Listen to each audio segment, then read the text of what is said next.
ये तस्वीरें आप देख सकते हैं करनाल से। करनाल में खाद्य पूर्ति विभाग के दफ्तर के बाहर से तमाम कर्मचारी यहां पर फिलहाल पहुंचे हुए नजर आ रहे हैं, जो पिछले कई समय से, कुछ सालों से नौकरी कर रहे हैं, लेकिन तनख्वाह के नाम पर पिछले HKRN में जो कर्मचारी उनको 3 महीने से तनख्वाह नहीं मिली है और ठेकेदारों को पिछले 9 महीने का समय हो चुका है, तनख्वाह नहीं मिली है। आप देख सकते हैं किस तरीके से कई महीनों की सैलरी रुकी हुई है। हालांकि ऐसे में काम कैसे किया जाए, बच्चों की फीस भरनी है, बिजली का बिल भरना है, घर का राशन लाना है, लेकिन जब सैलरी नहीं मिलेगी तो कर्मचारी भी अपना घर कैसे चलाएंगे, काम कैसे करेंगे। और ऐसे में आप देख सकते हैं खाद्य पूर्ति विभाग के दफ्तर के बाहर ये तमाम कर्मचारी पहुंचे हुए हैं और मजबूर हैं, क्योंकि HKRN में जितने भी कर्मचारी उनको 3 महीने की सैलरी नहीं मिली है और ठेकेदारों को 9 महीने की सैलरी नहीं मिली। और ऐसे में तमाम कर्मचारी यहाँ पर फिलहाल अधिकारियों से मिलने के लिए पहुंचे हुए नजर आ रहे हैं, लेकिन कहीं ना कहीं परेशानियों का सामना भी इनको करना पड़ा है। लेकिन देखने वाली बात होगी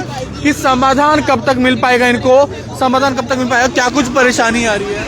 सर परेशानी तो बहुत ज्यादा आ रही है। अप्रैल से हम लगाए गए थे यहाँ पे ठेकेदारी के माफी की, उससे पहले इनका बहाना था कि कोई ठेकेदार नहीं है।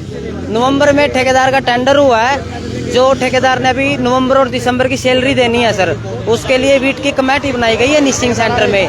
निशिंग सेंटर में जो कमेटी के जो इंस्पेक्टर है वो है रविंदर जी बोल रहे हैं कि वहाँ पे तो कोई बंदा काम ही नहीं कर रहा है। ठीक है, वो आके तो चेक करे कि बंदे काम कर रहे हैं या नहीं कर रहे हैं। ठीक है सर, समस्या बहुत ज्यादा हो रही है। कितने टाइम की सैलरी है सर? हमारी 9 महीने की है, HKRN की 3 महीने की है सर। और कितने कुल कर्मचारी? कुल हम करनाल में 9 सेंटर है, 9 सेंटरों में 300 प्लस बंदे हैं सर। तो काम क्या रहता है आपको? काम हमारा चौकीदारे का रहता है, लेकिन उसमें काम हम कर रहे हैं सर, कट्टे उठाने, दड़ा करना, ये सब काम कर रहे हैं। काम इनको बरोबर चाहिए टाइम से, लेकिन सैलरी की तरफ किसी का ध्यान नहीं है। सभी MLA के पास चले गए। MLA को कैसा है, करनाल में सेलरों वालों से पेमेंट खा के बैठे हैं, हमारी तरफ किसी का कोई ध्यान नहीं। फिर कल को आएंगे वोट मांगने के लिए, अब की बार आके दिखाओ वो वोट मांगने के लिए, हम उनको देंगे वोट अब की बार।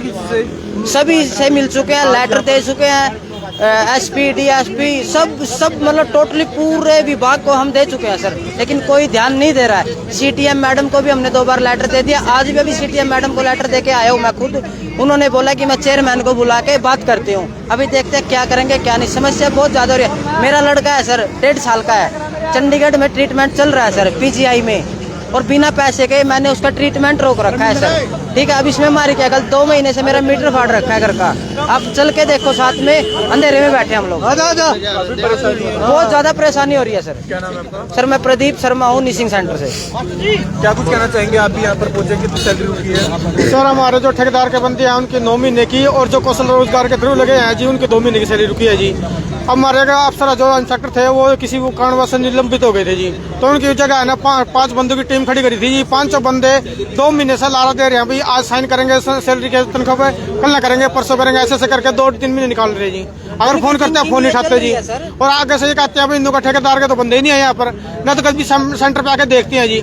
आगे से आना कह देते हैं भाई 2-4 दिन में तनख्वाह आ जाएगी, 2-4 दिन 3 महीने हो गए, सारे बंदे आने जितने हमारे चौकीदार है सब तंग हो रहे हैं सर। किसी की सैलरी नहीं है, घर से बच्चे की फीस नहीं जा रही है, बहुत तंगी हो रही जी। लेकिन फिर भी ये जितने भी कच्चा लग रहे हैं, ठेकेदार थ्रू लग रहे बंदे और जो कौशल के हैं सारे, फिर भी भाईचारा से आना, सब काम थाम रखे ऑफिस का सेंटरों का सारा जी। इन 5 बंदे का ऐसे है जी, इनको कोई बंदे की तरफ ध्यान नहीं देते, ना साइन करते। आज भी फोन करके बुलाते हैं, आ जाएंगे कल आएंगे, आते नहीं जी। तो मैंने DFC साहब से भी बोल दिया भाई चाहे तो ये टीम को चेंज करो या फिर साइन कराओ। अगर सेंटर की तरफ कोई भी अफसर इन टीम से बग गया तो कल ना कोई बात हो जाएगी तो हम जिम्मेवार नहीं होंगे। क्या बात हुई अभी यहाँ पे? अभी SO साहब से मिले हैं सर। SO साहब बोल रहा है कि आज हमारे पास टाइम नहीं है, अब सोमवार को आओ। अभी डेली ऐसे किसी की जेब में 10 रुपए भी नहीं है सर, और इतनी दूर दूर से किराया तक नहीं है। बताओ कैसे है हम डेली इनके पास में। इनकी थिंकिंग क्या चल रही है, जो ठेकेदार के बंदे हैं ना, इनके नाम की जगह हम अपने निजी बंदों के नाम देते हैं, और 9 महीने का जो इनका वेतन है उसको हड़प लाए। और अभी हम आपके चैनल के माध्यम से कह रहे हैं, कोई भी स्पेशल लगो, रोड मोमेंट लगो, PDS लगो, हम एक दाना भी वहाँ से उठने नहीं देंगे। ठीक है, SP साहब को भी इस चीज का लेटर दे चुके हैं, और अपने अपने जो हमारे एरिया के जो थाने हैं वहाँ भी हम आज एप्लीकेशन दे देंगे। ठीक है, हमारी मांगे पूरी करो, हमारी मांगे पूरी करो, हमारी मांगे पूरी करो, हमारी मांगे पूरी करो। तो बिल्कुल आप ये तस्वीरों में देख सकते हैं किस तरीके से तमाम कर्मचारी मजबूर हैं, घर नहीं चल पा रहे हैं, क्योंकि पिछले कई महीनों से सैलरी नहीं मिली और ऐसे में तमाम कर्मचारी फिलहाल यहाँ पर पहुंचे हुए नजर आ रहे हैं। लेकिन देखने वाली बात होगी कि आखिरकार कब तक इनकी सैलरी मिल पाती है। हमारी मांग है, कमेटी को बदलो, बिल्कुल आप देख सकते हैं 9 सेंटर है करनाल में और सभी पर कर्मचारी लगे हुए नजर आ रहे हैं, लेकिन किसी की भी सैलरी पिछले 3 महीने से एचकेआर में शामिल उनकी नहीं आई है और ठेकेदारों की बताया जा रहा है 9 महीने से सैलरी रुकी हुई नजर आ रही है। लेकिन देखने वाली बात होगी कि अधिकारी इस मामले में कब तक संज्ञान लेते हैं और उसके बाद क्या इनकी सैलरी कब तक आती है, वो बहरहाल देखने वाली बात होगी, क्योंकि कई कर्मचारी यहाँ पर फिलहाल परेशान होते हुए नजर आ रहे हैं। किसी ने बच्चों की फीस भरनी है, किसी ने अपने दवाई का खर्चा करना है, किसी ने घर का खर्चा लेना है, लेकिन सैलरी नहीं मिल पा रही है। साहब से बात करके आप उनसे बात करो चैनल के माध्यम से। सर हुई आपकी बात हुई है? हमारी बात हुई है, वो बोल रहे हैं टाइम नहीं है। आप एक बार रिक्वेस्ट आपसे, आप एक बार बात करो। अधिकारी अभी ये हितेश गोयल है सर, एडिशनल चार्ज है हितेश गोयल है सर। आप एक बार रिक्वेस्ट बात करो। बिल्कुल आप देख सकते हैं तमाम कर्मचारी अपनी सैलरी की मांग के लिए यहाँ पर आप देख सकते हैं किस तरीके से दफ्तर में अधिकारियों के कई चक्कर लगा चुके हैं, लेकिन उसके बावजूद जो है इनकी सैलरी का कोई भी समाधान होता हुआ नजर नहीं आ रहा है। लेकिन देखने वाली बात होगी कि आखिरकार जो तमाम कर्मचारी अधिकारी यहाँ पर बैठे हैं वो कब तक संज्ञान ले पाते हैं। फिलहाल आप देखिए कि किस तरीके से ये खाद्य पूर्ति विभाग का दफ्तर है और ऐसे में तमाम कर्मचारी यहाँ पर पहुंचे हुए नजर जरूर आ रहे हैं और ऐसे में ये तमाम कर्मचारी फिलहाल यहाँ पर नारेबाजी भी करते हुए नजर आ रहे हैं और ऐसे में इनका समाधान कब तक निकल पाता है वो बहरहाल देखने वाली बात होगी।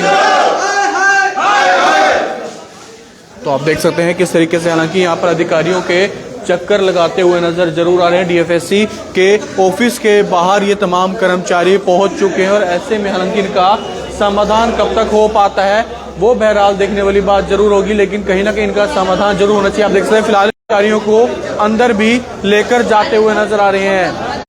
कुछ अधिकारी कर्मचारी जो हैं वो अंदर भी जाते हुए नजर आ रहे हैं और आप देखिए कि फिलहाल हो सकता है कोई ना कोई समाधान हो सके कि आखिरकार सैलरी मिलनी चाहिए और ऐसे में आप देख सकते हैं क्या अंदर बुला रहे हैं, क्या बुला लो एक बारी, क्या बात बुला रहे हैं।